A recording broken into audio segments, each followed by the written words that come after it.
Welcome to Haunted Road Media. I'm author and historian Mike Ricksecker. Today I am reviewing the movie Creed, which is the latest installment of the Rocky series. It's actually a spin-off rather than another sequel. So instead of Rocky 7, this is Creed 1. That's the way they are billing it. But it does star Sylvester Stallone reprising his Rocky character in a supporting role rather than the main character. The main character is Michael B. Jordan. He plays Adonis Creed, who is Apollo Creed's illegitimate son. He is our main character. He goes down by Donnie Johnson. Not that Don Johnson, I know. I thought of that as well. But he had a different mother, not Marianne Creed. So the movie starts off, and I'm not going to go through the whole thing, don't want to spoil it for all of you, but basically where Donnie's at, where it starts is when he's a child, and he's in some sort of halfway house, juvenile detention center, something like that, and Marianne seeks him out and brings him into her home. And he grows up in a very privileged lifestyle. He's at the Creed mansion, and he has a very well-established job.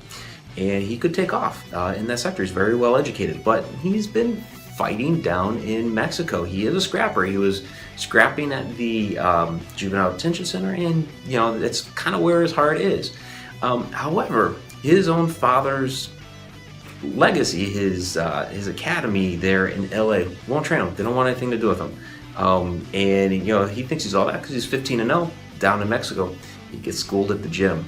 And like I said, nobody's going to train him. So Donnie heads out to Philadelphia to seek out Rocky Balboa.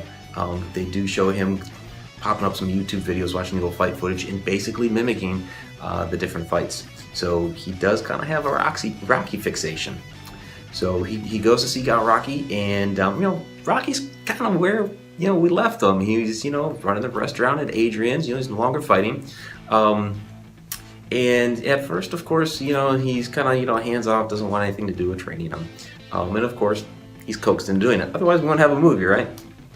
So, I won't spoil everything here. I thought what a real nice touch was, and I'll mention this, was the fact that Rocky Jr., Robert, he's not in the film.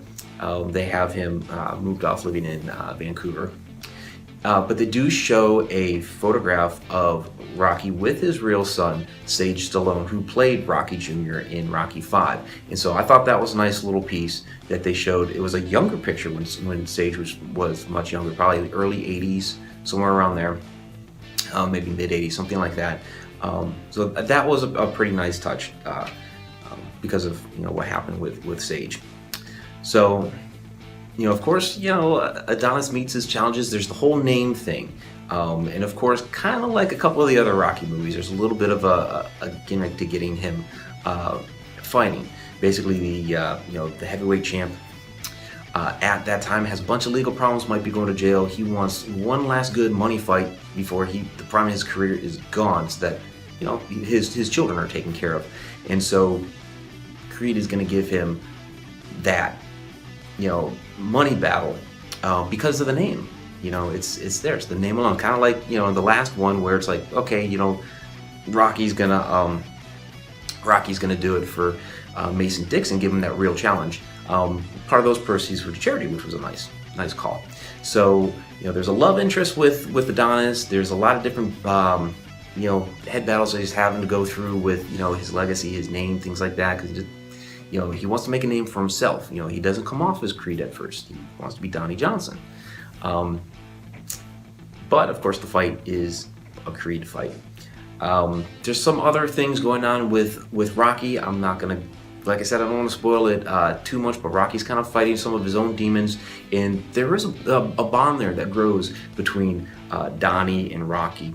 That's really kind of Donnie's calling him Unc, for uncle. There's some funny moments where his love interest is like, this is your uncle. You're telling me this is your uncle. He's white, and he kind of laughs it off, and Rocky goes into the van, and then she's a little bit upset. She's like, why are you keeping stuff from me? your uncle's Rocky Balboa. So it's a little humorous. And there's some good Rocky-isms too in, Donnie's getting some training tips from Rocky, and Rocky's writing it down.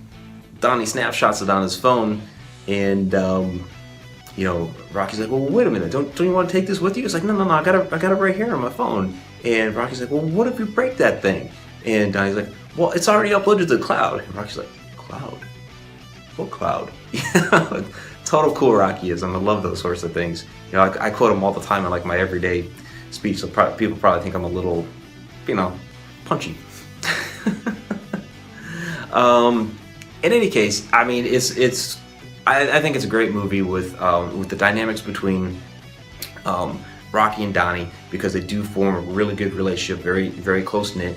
Rocky is basically a father figure to Donnie, which he's never had, and he never had that with Apollo because Apollo had died before he was even born. So Rocky's giving him something that he hasn't experienced before, and it's, like I said, it's a really, really good dynamic relationship that, as the movie plays out and they're going through their different struggles, really plays an emotional on your emotional heartstrings there.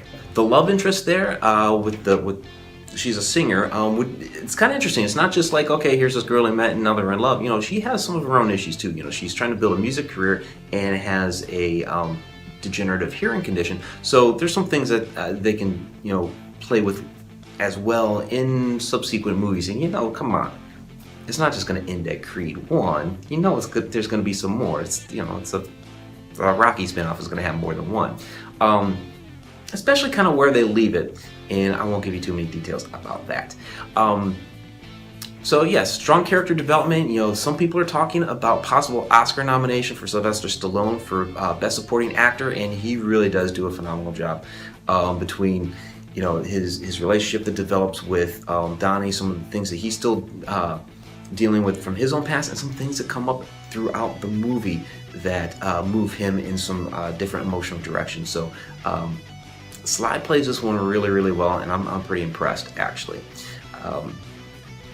I think one of the things that was lacking for me, now, before I get into that one lacking thing, action sequences were great. The fights were pretty well choreographed. A lot of big blows and things like that. Maybe could have been a little bit longer with the rounds. The camera movement was fine. There was, a bit of spinning. Now, with the first Rocky movie, some people don't know this, but the Steadicam was actually invented for the very first Rocky movie. They just built it on the fly so they could get some of those different fight sequences and running sequences and things like that. So technology was actually developed and invented with the first Rocky movie. Not saying that they did that with this. It's just the camera. There was some of that Steadicam action used in this, but a little bit differently. It comes off pretty well. I thought they did pretty good with the action sequences. Some of the old, you could tell how they're paying homage to some of the old Rocky scenes and things like that, but it wasn't overly done, which was good since they're doing this as a spin-off. I'm going to take it in its own direction. So it was good that they didn't just over-Rockify the whole thing. And here's where it comes to where it's lacking. The one thing that the Rocky movies did really, really well was music. Now, this has, a lot of, R&B and things like that, which is cool. They did great with, like, song selection. Rocky 3, if you recall, was the #1 soundtrack of the 80s. Eye of the Tiger just blew everybody away. Rocky 4 has a lot of hits as well. And then, of course, everybody remembers Gonna Fly Now and, the different, Rocky tunes like, Going the Distance and things like that. Like, you probably don't even know half the titles, but once you hear a couple of the notes, you're like, oh, Rocky music. Yeah. In any case, the music was there as far as, like, the songs, the actual movie score, I thought was a bit lacking. I didn't take note of who actually was the composer on it, but you're not getting that Bill Conti music here. I mean, they do roll in with some of the, Rocky tunes and things like that, but it doesn't pull you emotionally like that Rocky music did a lot of times. So I think they could have done a bit better job with that. So if there's any discredit to the movie that I give, it's the actual movie score. Songs were good. The actual composition of the underlying score, not so much. But character development was awesome. Was off the charts. I thought was done really well, especially with a movie that you've done this like the 7th time. So that could have been lackluster, but I think they nailed it with the character development. Action was really good, and for future movies down the road, I think they've left it a really good spot to take it off some good direction. So Creed is a must-see. I give it 2 thumbs up, and it's not just because I'm a Rocky fan, although I am a huge freaking Rocky fan. But I did not like number 5. I will say, absolute freaking worst Rocky movie ever was number 5. So I'm not just a big Rocky fanboy. I could blast that movie all over the place if I wanted to. But Creed, 2 thumbs up. Really like it. I recommend you go see it. So that's all I got for today. If you like this video, please give it a thumbs up. Leave some comments below if you've seen the movie and want to comment on it. Please go ahead and include that below. And also, if you have not yet, please subscribe. Till next time.